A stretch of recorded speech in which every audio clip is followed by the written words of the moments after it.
Herkese salam. Bu mənim ilk kanalım olaraq ilk videomdur. Bu videoda biz ChatGPT və Gemini'nin HTML-də ilan oyununun düzəltməsinə baxacağıq. HTML, CSS və JavaScript-dən istifadə edərək ChatGPT və Gemini ilan oyununu düzəldəcək. Mən beləsinə bir qısa prompt düzəltmişəm. ChatGPT-yə və Gemini-yə verəcəm. Yəni hər ikisinə də eyni olacaq. İndi görək ChatGPT mənə hansı kodu yazıb verəcək.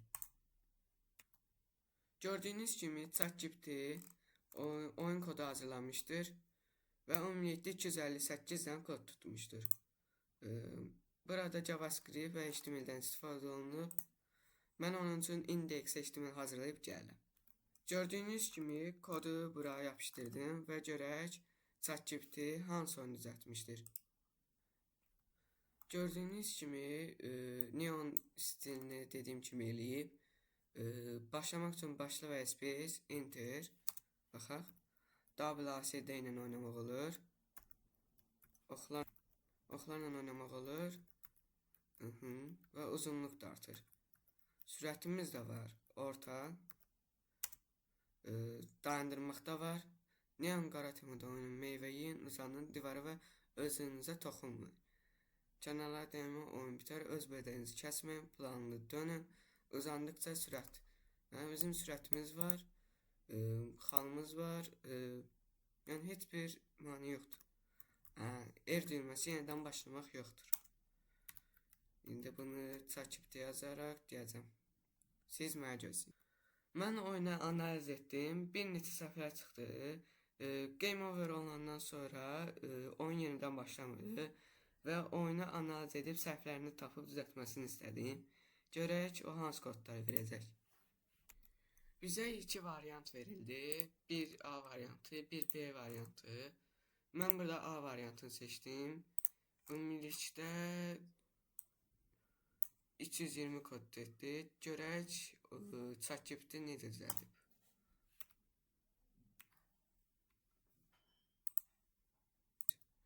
Gördüğünüz kimi 319 dənə sətr tutdu. İndi Open Live server eləyib gələm. Gördüğünüz kimi yine həminki stil. Burada reset var. R düyməsi ilə yenidən başlaya bilərik. Yenilə knopkası və pauza düyməsi. Öləndən sonra yenidən başlamaq olur. Gördüğünüz kimi müxtəlif səhvlər düzəltdi. Burada sürətimiz artır. Uzunluğumuz artır. İndi keçək, görək Gemini neynəyəcək. İndi mən Gemini 3 Pro'ya verdim. Yine həminki prompt və görək o hansı kodu yazacaq. İndi Gemini 3 Pro bizə kodu verdi. Ümumilikdə 451. ChatGPT-dən çox verdi.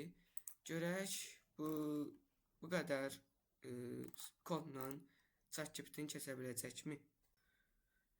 İndi gördüğünüz kimi 450 tane kod oldu. İndi onu Open Live server eləyib gələm.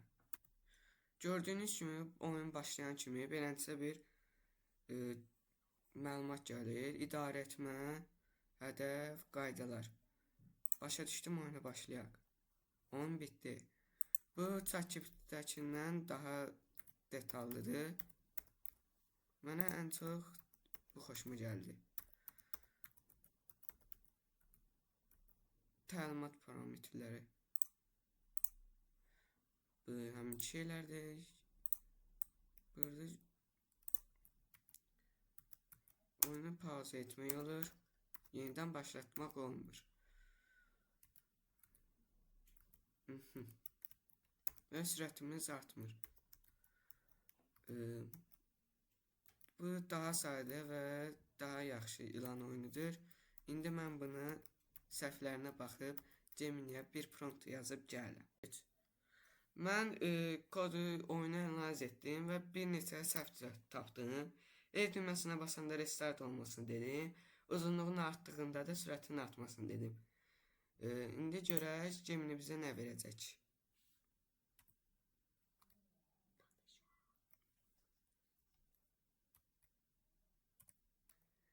Gemini kodun yazdı. Ümumilikdə 474. əvvəlkindən biraz çox oldu. İndi görək necə alınır. Gördüyünüz kimi bura kod yapışdırdım. İndi OpenLive server eləyib gəlirəm. Gördüyünüz kimi əvvəlkindən fərqli oldu. Bu səfər nəsə oldu kodlara. Yenidən başla. Aha, oyun işləmir. Deməli Geminin səhv var. İndi bunu düzəldib gəlirəm. Gördüyünüz kimi mən nə qədər eləsəm də oyunu düzəltmək olmadı. Yəni əvvəlki Geminin düzəltdiyi ən yaxşısı idi. Gəlin bununla da sonuncu fikirlərimə keçək. Yəni bu ən sonuncu versiyasına Gemini baxaq. Gördüyünüz gibi Geminin ən axırıncı versiyasıdır. Yəni ən birinci versiyası olandır. Bu mən nə qədər eləsəm də oyunu düzəldə bilmədik. Yəni mən xalımı ChatGPT-yə verirəm. Çünki onun düzəltdiyi bundan yaxşıdır və səhvlərini də düzəldə bilmişdi. Mən ChatGPT-yə 10/7 verirəm. Gemini isə səhvlərinə görə 10/5 verirəm. Qalib isə ChatGPT-dir. Bununla da bizim birinci videomuz bitir. Sağ olun, əlvida.